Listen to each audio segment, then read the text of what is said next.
नमस्कार दोस्तों, आज हम सिंधु घाटी सभ्यता के अन्य प्रमुख तथ्यों के बारे में जानेंगे। तो चलिए शुरू करते हैं। आज हम जानेंगे सिंधु घाटी सभ्यता के शासन को कौन संभालता था, यहाँ की नगरीय विशेषताएं कैसी थी और यहाँ के लोग किस पूजा पद्धति को अपनाए हुए थे। तो ठीक है, शुरू करते हैं कि सिंधुवासी किसके माध्यम से शासित होते थे, यानी कि सिंधु सभ्यता का शासन कौन संभालता था। तो हम आपको बता दें, सिंधु सभ्यता का शासन वणिक वर्ग संभालता था। कौन संभालता था? वणिक वर्ग।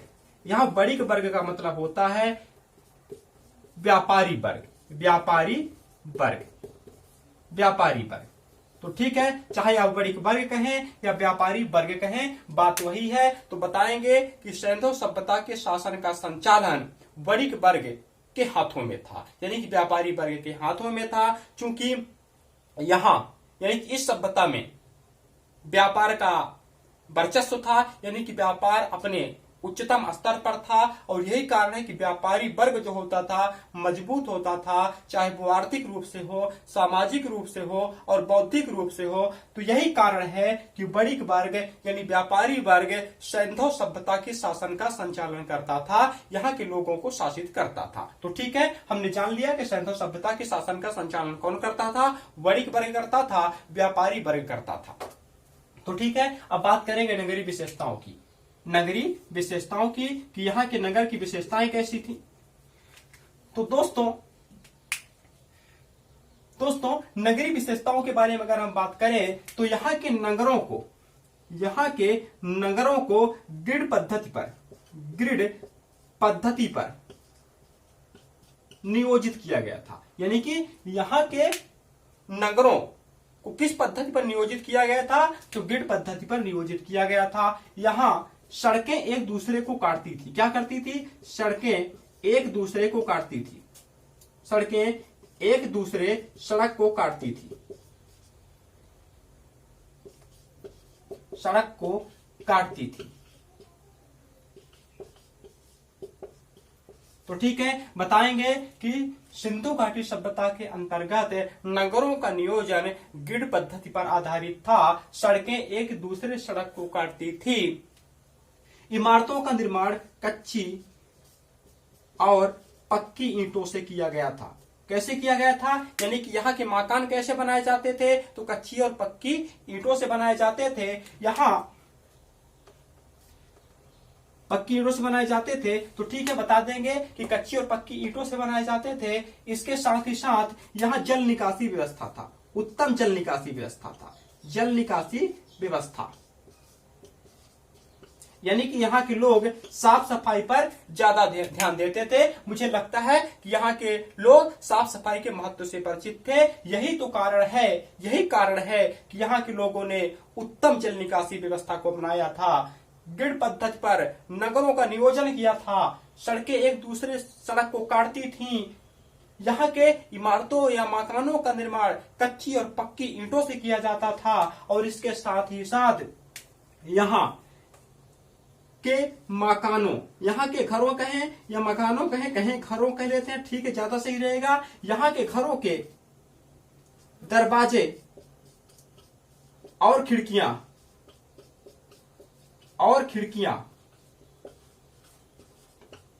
मुख्य सड़क की ओर नहीं खुलती थी। मुख्य सड़क की ओर नहीं खुलती थी। तो ठीक है, हम आपको बता दें कि सिंधु सभ्यता कि नगरों के घरों की खिड़कियां और दरवाजे मुख्य सड़क की ओर नहीं खुलते थे, किंतु इसमें अपवाद है कालीबंगा। कौन अपवाद है? कालीबंगा। इस सभ्यता का मात्र एक ऐसा स्थल है कालीबंगा जहां के घरों के दरवाजे और खिड़कियां पीछे की ओर न खुल करके मुख्य सड़क की ओर खुला करते थे। कहां खुला करते थे? मुख्य सड़क की ओर। मुख्य सड़क की ओर। तो ठीक है, हमने जाना कि सिंधु सभ्यता के लगभग सभी नगरों के घरों के दरवाजे और खिड़कियां मुख्य सड़क की ओर न खुल करके पीछे की ओर खुला करते थे, किंतु कालीबंगा ही एकमात्र ऐसा स्थल था, कालीबंगा ही एकमात्र ऐसा नगर था जिसके घरों के दरवाजे और खिड़कियां मुख्य सड़क की ओर खुलते थे, न कि पीछे की ओर खुलते थे। तो ठीक है, हमने नगरीय विशेषताओं के बारे में जाना। अब जानेंगे कि यहाँ के नगरों को कितने भागों में बांटा गया था। तो हम आपको बता दें कि सिंधु सभ्यता के नगरों को मुख्य रूप से दो भागों में बांटा गया था। किसमें बांटा गया था भाई? दो भागों में बांटा गया था।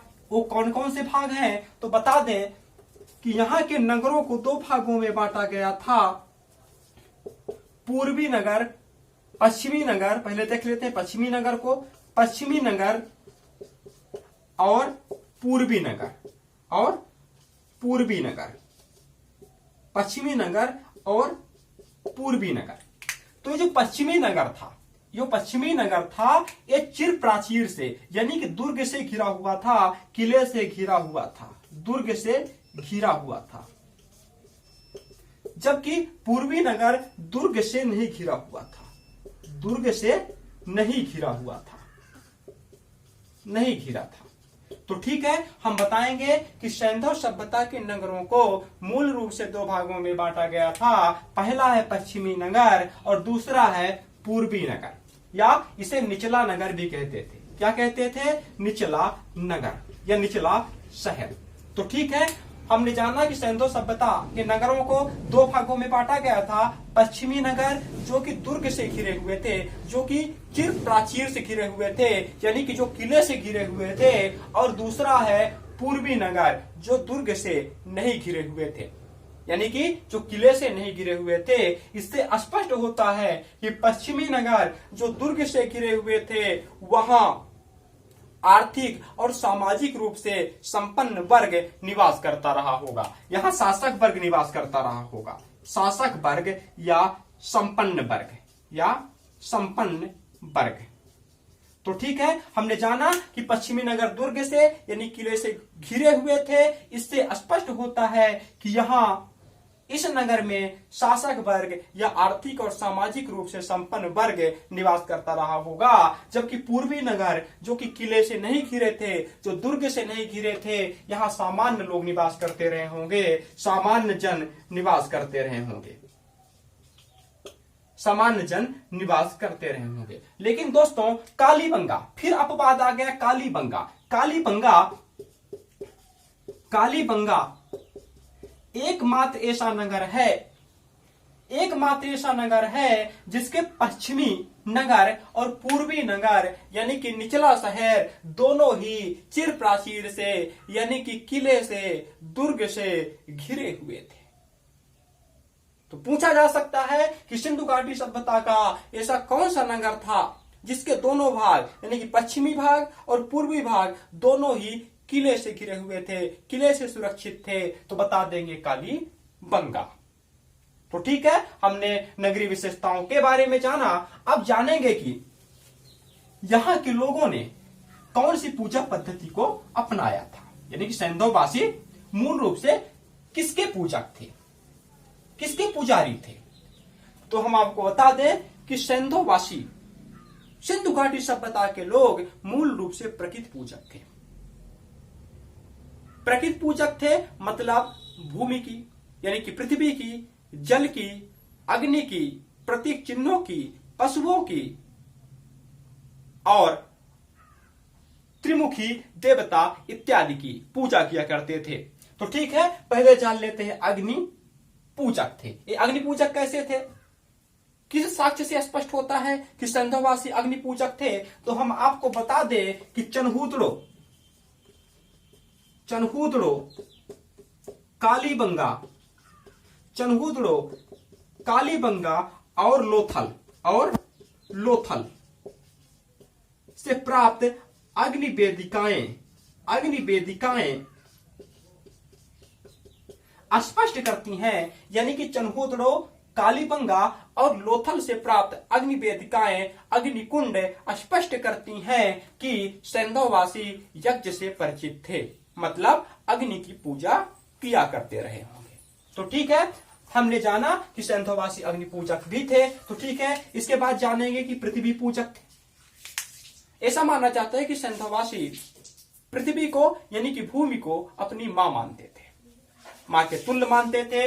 इसका यह स्पष्टीकरण इस साक्ष्य से होता है कि मोहनजोदड़ो से, सॉरी हड़प्पा से प्राप्त एक मुहर में, हड़प्पा से प्राप्त एक मुहर में बने आकृति से यह स्पष्ट होता है कि सैंधववासी पृथ्वी पूजक थे, भूमि की पूजा किया करते थे। इसका कारण यही है कि यहाँ के लोग पृथ्वी को उर्वरता की देवी मानते थे। हड़प्पा से प्राप्त एक मुहर की आकृति में एक स्त्री के गर्भ से यानी योनि से एक वृक्ष को निकलते हुए दिखाया गया है, जिससे स्पष्ट होता है कि पृथ्वी उर्वरता की देवी थी और यही कारण है कि सैंधववासी पृथ्वी की पूजा किया करते थे। अब हम बात कर लेंगे जल की, कि ये जल की पूजा किया करते थे कि नहीं किया करते थे। तो हम आपको बता दें, मोहनजोदड़ो से प्राप्त विशाल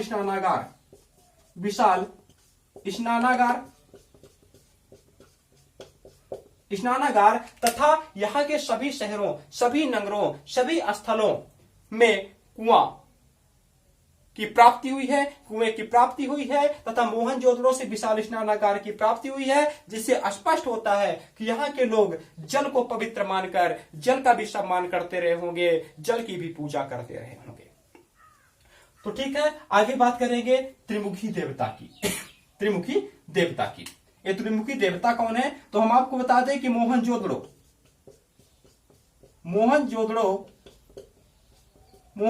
से प्राप्त एक मुद्रा में एक त्रिमुखी देवता का चित्रांकन किया गया है, जिसके चारों ओर 4 प्रकार के पशु बैठे हुए दिखाई देते हैं, बाघ, गेड़ा, भैंसा और बैल, जिससे स्पष्ट होता है कि यह त्रिमुखी देवता, अनुमान लगाया जा सकता है कि यह त्रिमुखी देवता पशुपतिनाथ से संबंधित है, यानी भगवान शंकर से संबंधित है। इससे स्पष्ट है कि सैंधववासी भगवान शंकर की, आदि शिव की, यानी कि त्रिमुखी देवता की पूजा किया करते थे। तो ठीक है, ये हो गए त्रिमुखी देवता। अब बात करेंगे वृक्ष की, कि सैंधववासी वृक्ष पूजक थे कि नहीं थे। तो हम आपको बता दें कि सैंधववासी वृक्ष पूजक भी थे, यानी कि वृक्ष की पूजा भी करते थे, पेड़ पौधों की पूजा करते थे। इसका स्पष्टीकरण यह है कि हड़प्पा स्थल से प्राप्त एक मुहर, हड़प्पा से प्राप्त एक मुहर यानी कि एक मुद्रा में ऐसी आकृति बनाई गई है, ऐसा चित्रांकन किया गया है, जिसमें एक व्यक्ति झुक करके एक पेड़ को जल चढ़ा रहा होता है। इससे स्पष्ट होता है कि सैंधववासी वृक्ष पूजक थे और ऐसा अनुमान लगाया जाता है कि वह वृक्ष जिस पर वो जल चढ़ा रहा है वो नीम का वृक्ष रहा होगा, जो कि हिंदू धर्म से संबंधित है। तो ठीक है, हिंदू धर्म में पूजा पद्धति से संबंधित है। तो ठीक है, सैंधववासी वृक्ष की पूजा करते थे। यह स्पष्टीकरण कैसे होता है? हड़प्पा से प्राप्त मुहर के चित्रांकन से, जिसमें दिखाया गया है कि एक व्यक्ति झुक करके एक पेड़ को जल चढ़ा रहा है। तो ठीक है, यहाँ के लोग वृक्ष पूजक भी थे, स्पष्ट हो गया। प्रतीक चिन्ह, यहाँ के लोग प्रतीक चिन्ह के भी अनुयायी थे। हम आपको बता दें कि हड़प्पा से प्राप्त स्वास्तिक चिन्ह यह स्पष्ट करता है, हड़प्पा से प्राप्त स्वास्तिक चिन्ह यह स्पष्ट करता है कि यहाँ के लोग यानी कि सैंधववासी प्रतीक चिन्हों की भी पूजा करते थे, यानी कि प्रतीक चिन्हों का भी अपने धार्मिक भावनाओं से जोड़कर देखते थे, प्रतीक चिन्हों का भी सम्मान करते थे। हड़प्पा से प्राप्त स्वास्तिक चिन्ह से अनुमान लगाया जाता है कि सैंधववासी सूर्य उपासक भी रहे होंगे, यानी कि सूर्य की पूजा भी